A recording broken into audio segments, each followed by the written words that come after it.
안녕하세요. 그래서 책방의 이사장입니다.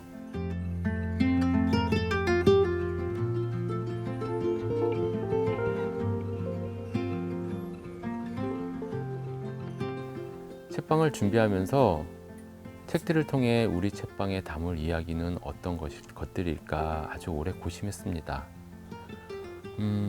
우리가 좋아하는 이야기는 평범한 사람들의 이야기였고, 그 평범한 이야기를 평범한 사람들과 나누고 싶었습니다. 그래서 평범의 가치를 책으로 기록하는 책방이라는 소개도 적어두고 책방 서가에 평범한 사람들의 평범한 이야기들을 모으기 시작했는데요. 이번엔 또 다른 고민이 생겨버렸습니다. 과연 그 평범의 범주는 어디에서 어디까지일까요?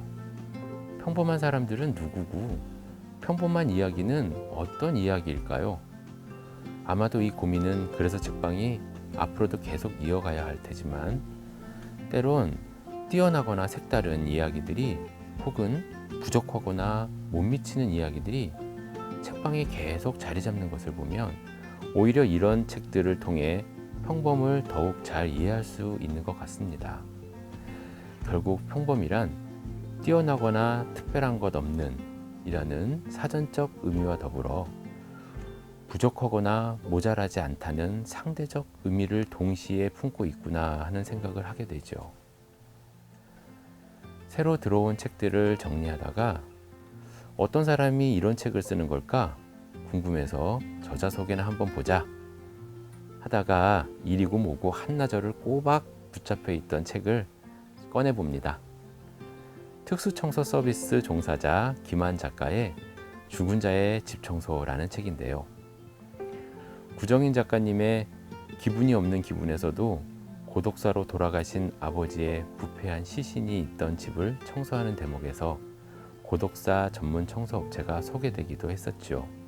사실 내일은 살아있는 사람을 괴롭히는 죽은 사람이 만든 냄새가 가져다 줍니다. 그 냄새를 극적으로 없앴을 때 내 비즈니스는 성공하지요. 대가로 살아있는 사람이 나에게 돈을 지급합니다. 시신에서 흘러내린 기름막, 육체가 남긴 조각들, 검붉은 얼룩, 베개에 엉겨붙은 뒤통수의 일부와 머리카락, 비대해진 파리들과 이불 속의 구더기대, 아무도 모른 채 오랜 시간 방치된 고독한 죽음의 현장은 이토록 참혹하건만 이런 죽음을 무릅쓴 삶은 도대체 얼마나 비참한 것이었을까요? 주로 가난한 이가 혼자 죽는 것 같다. 그리고 가난해지면 더욱 외로워지는 듯하다. 가난과 외로움은 사이좋은 오랜 벗처럼 어깨를 맞대고 함께 이 세계를 순례하는 것 같다. 저자 소개를 읽으며 역시 하고 끄덕입니다. 이 책은 세상에 나올 수밖에 없었겠구나 하면서요. 대학에서 시를 전공했고 전업작가로 살고자 했다고 합니다. 이후 일본으로 건너가 죽은 이가 남긴 것과 그 자리를 수습하는 일에 관심을 가지게 됩니다. 동일본 대지진을 겪은 후 귀국하여 특수청소 서비스 회사를 만들고 일하고 있는 저자에게 이 책은 어쩌면 운명 같은 것 아니었을까요? 1장 홀로 떠난 곳을 정리하면은 작가가 특수청소 서비스를 하며 마주한 죽음의 현장들에서 떠난 이와 남겨진 이의 삶을 들여다봅니다. 그곳에서 우리가 만나는 것은 한 인간을 죽음으로 몰아간 가난, 외로움, 상실, 질병, 쓰레기, 무관심, 잔악함, 고독 같은 것들입니다. 차마 바라볼 용기를 내지 못하고 외면하던 지금 우리 이웃들의 처절한 삶들이 하나씩 그 모습을 드러냅니다. 1장이 죽은 이들에 관한 이야기라면 2장 조금은 특별한 일을 합니다 에서는 특수청소 서비스 일을 하며 살아가는 작가의 이야기를 들려줍니다. 특별한 일을 하는 만큼 그가 만나는 사람들과 그가 겪는 하루하루는 예사롭지 않습니다.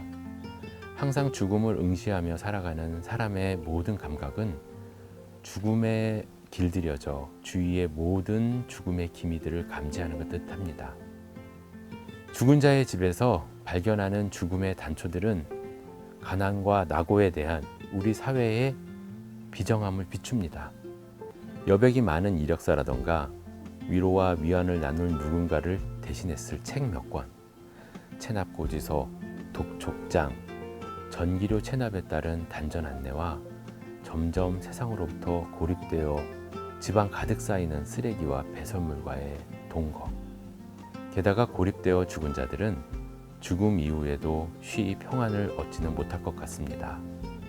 절대로 아무도 모르게 해달라는 건물주, 냄새 때문에 죽겠다며 재수가 없다는 이웃, 고인의 죽음보다는 서랍 속 서류에 온통 관심을 보이는 가족들, 목숨을 끊은 것은 분명 자신이었겠지만 이 도시에서 전기를 끊는 행위는 결국 죽어서 해결하라는 무언의 권유 타살은 아니일까?